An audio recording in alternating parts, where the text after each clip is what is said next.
늦은 오후 사람들로 붐비던 공원은 금세 조용해졌고 그 한복판에 오래된 벤치 위에 노인 한 명이 홀로 앉아 있었다. 그는 두 손을 꼬깃하게 모은 채 마치 오래된 결심을 붙들고 있는 사람처럼 천천히 눈을 감고 있었다. 평소처럼 걸어 나와 앉은 것일까? 아니면 오늘은 무언가 다른 마음으로 이 자리에 온 것일까? 바람이 살짝 스쳐가자 노인의 어깨가 아주 작게 떨렸다. 그 떨림 속엔 수십 년 동안 누구에게도 꺼내지 못한 한 문장의 무게가 깃들어 있었다. 대체 이 노인에게 무슨 일이 있었던 걸까? 그리고 왜 지금 이 순간 그 오래된 벤치에서 기억의 문을 열고 있는 걸까? 이야기의 전말이 궁금하시다면 잠시 구독 버튼 한번 눌러주세요.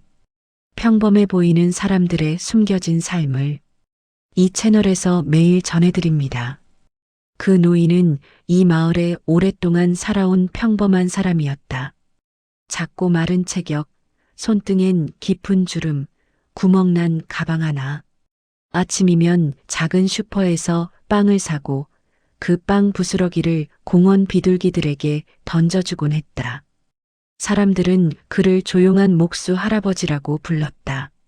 10여 년 전까지는 부근에서 작은 목공소를 운영했지만 더는 힘이 없어 일을 접었다고 했다. 그는 이야기를 잘하지 않았다. 가끔 말을 걸어도 미소만 지을 뿐 자신의 과거를 함부로 꺼내지 않았다. 사람들은 말했다. 혼자 사는 분이야. 말이 별로 없어. 예전에 전쟁을 겪었다던데 자세한 건 몰라. 조용하고 순하고 남에게 패 끼치지 않는 사람. 겉으로 보기엔 그저 평범한 노인이었다. 그러던 어느 날 공원 벤치 근처에서 청년 몇 명이 노인을 보고 가볍게 웃으며 말했었다. 할아버지, 오늘도 그 자리세요? 여기 단골이시네. 거의 벤치 지킴이 아닌가요? 큰 아기는 없었지만 그 말에 주변 사람들이 웃음을 터뜨렸다.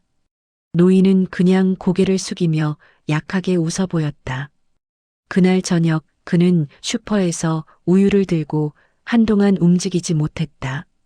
작은 손이 눈에 띄게 떨리고 있었다. 할아버지, 어디 불편하세요? 가게 주인이 묻자 그는 조용히 대답했다. 조금 옛일이 떠올라서요. 그는 평소보다 더 깊은 숨을 내쉬었다. 마치 오래 눌러두던 기억의 뚜껑이 조금 열린 듯한 모습이었다. 제가 언제부터인지 전쟁 이야기를 하지 않게 됐습니다. 아니, 하지 못하게 됐다는 표현이 맞겠지요. 사람들은 제가 목수였다는 것만 알고 있습니다. 하지만 제 진짜 과거는 그보다 훨씬 전으로 거슬러 올라갑니다. 저는 전쟁에 참전했습니다. 총을 들고 산을 넘고 매일 누군가를 잃어가는 길을 걸었습니다. 말하지 않으면 잊혀질 줄 알았지만 세월은 그 기억을 약하게 만들지 않았습니다. 이 나이가 되어도 가끔 총성 소리를 듣는 것 같습니다. 누군가 제 이름을 부르는 소리도 아직 귓가에 남아 있습니다. 사람들이 제게 옛날엔 뭐 하셨어요? 라고 물을 때마다 저는 늘 이렇게만 답했습니다. 별다른 건 없었소? 그 말 한마디 뒤에는 제가 평생 말하지 못한 이야기들이 숨겨져 있었지요. 아마 이제 말할 수 있을 것 같습니다. 왜 제가 매일 같은 시간에 같은 길을 걸으며 그 벤치에 멈춰 서 있는지. 사람들은 그 자리를 좋아해서 앉는 줄 알겠지만 사실은 아닙니다. 그 벤치가 있는 곳이 제가 마지막으로 친구를 본 자리입니다. 전쟁 막바지 저와 동료 2명은 후퇴 중이었습니다. 총성과 연기가 주변을 뒤덮었지요. 그때 제 앞을 걷던 친구 하나가 갑자기 뒤를 돌아보며 말했습니다. 너는 살아. 너는 집에 가야지. 그리고는 저를 향해 날아오던 총탄을 대신 맞았습니다.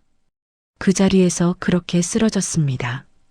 그 친구가 남긴 마지막 말. 그 말이 제 마음에서 지워지지 않았습니다. 전쟁이 끝나고 고향으로 돌아온 뒤 저는 그 길을 다시 찾았습니다.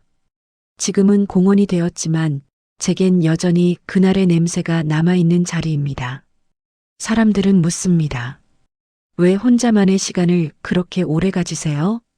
저는 대답하지 않습니다. 어떻게 말해야 할지 70년이 지나도 모르겠더군요. 하지만 오늘은 조금 말해보고 싶었습니다. 그날 죽은 그 아이 덕분에 제가 살아서 여기 있는 것이니까요. 그 말 한마디에 제 인생이 이어진 것이니까요. 살아남은 사람에게는 살아남은 사람의 짐이 있습니다. 저는 그 짐을 평생 지고 살았고 말 대신 침묵으로 견뎠습니다. 하지만 이제는 조금 내려놓아도 될 것 같습니다. 너무나 오래됐으니까요. 남은 날들은 그 아이가 보지 못한 것들을 제가 대신 보려고 합니다.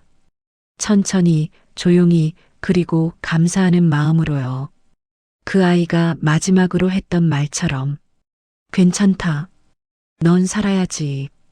저도 이제 그 말을 제 자신에게 해주려고 합니다. 여러분이라면 이 노인의 선택을 어떻게 보셨을까요?